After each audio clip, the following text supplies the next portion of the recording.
வந்துட்டே இருக்கு. அதுக்கு முன்னாடி யார்ட்ட பதில் இருக்கு? அவங்களுடைய ஆதங்கம் வந்து புரியுது சார். அந்த மாரி சூழ்நிலை நெறைய பேர பார்த்துருக்கோம். அதாவது பணம் குடுக்க வேண்டியது ரொம்ப நாளா அவங்க வந்து குடுக்க முடியாம இருக்கும். நாளைக்கு 8 மணிக்கு தரேன்னு சொல்லியிருப்பாங்க. அவங்களுக்கு பணம் வந்திருக்காது. நாம அங்க போகும்போதே அவங்களுடைய மொத்த ரத்தமும் வந்து இந்த மூக்கு நுனியில இருக்கிறத நான் பார்த்துருக்கேன். அந்த சூழ்நிலையில வந்து நாம கொஞ்சம் அன்னைக்கு நம்ம அத எதிர்பார்த்து போயிருப்போம். அவங்க வந்து பேசணும் அப்படிங்கிறபோது நானே ஒரு இடத்துல ஒரு அம்மா வந்து கொஞ்சம் நான் தவறா பேசிட்டேன். அத வந்து இப்ப அந்த அம்மா சொல்லும்போது எனக்கு என் மனசுக்குள்ள கொஞ்சம் கஷ்டம் கண்டிப்பா இருக்கு. சார். அததான் கண்டிப்பா. சார் அததான் அது சார் வந்து பணம் இந்த பதில தான் சார் என் பேரு விஜயகுமார் சார். எந்த ஊர்ல இருக்கீங்க? நான் கோயம்புத்தூர். கோயம்புத்தூர். ஆமா சார். ஏன்னா, அவர் இது வந்து பாராட்டக்கூடிய ஒரு இரு நிமிஷம். ரொம்ப நேரமா அத பேசிட்டு இருந்தாங்க எல்லாரும். நமக்கு அதுக்கு வந்து சப்பக்கட்டு காரணமா சொல்லிருந்தோம். ஒருத்தர் தன் மனதில் இருந்து ஆமா, நானும் ஒரு அம்மாவோட பேசியிருக்கேன். ஏன்னா எனக்கு பணம் வாங்குவதற்கு என்ன வழின்னு தெரியாம பேசிட்டேன். இன்னைக்கு நான் தப்புன்னு நினைக்கிறேன். அப்படி பேசியிருக்க வேண்டாம்னு நினைக்கிறேன். நான் அங்க நோக்கமும் அதுல அதை போல இது ஒன்னு சொல்றாங்க.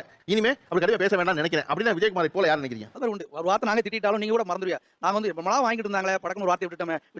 அந்த வார்த்தைய விட்டதுக்கு அப்புறம் நீங்க பணம் செட்டில்மென்ட் பண்றீங்க. இருந்தாலும் நாங்க வந்து வீட்ல ரொம்ப ஃபீல் பண்ணுவோம். வீட்ல ஷேர் பண்ணிக்கிறோம். வீட்ல சொல்லுவேன், நானே சொல்லுவேன். நீ போய் பொசுக்குன்னு இந்த மாதிரி ஒரு வார்த்தை விட்டாச்சு. அதுக்கப்புறம் கணக்கு முடிச்சாங்க. இதுதான் கஷ்டமா இருக்கு அப்படின்னு கஷ்டப்பட்டுக்கிறோம். நாங்க உங்களோட நாங்க ரொம்ப ஃபீல் பண்ணுவோம். இப்போ கொரோனாவோட ஏகப்பட்ட லாஸ் இண்டஸ்ட்ரி கொடுத்தவங்களுக்கு யாரையும் வந்து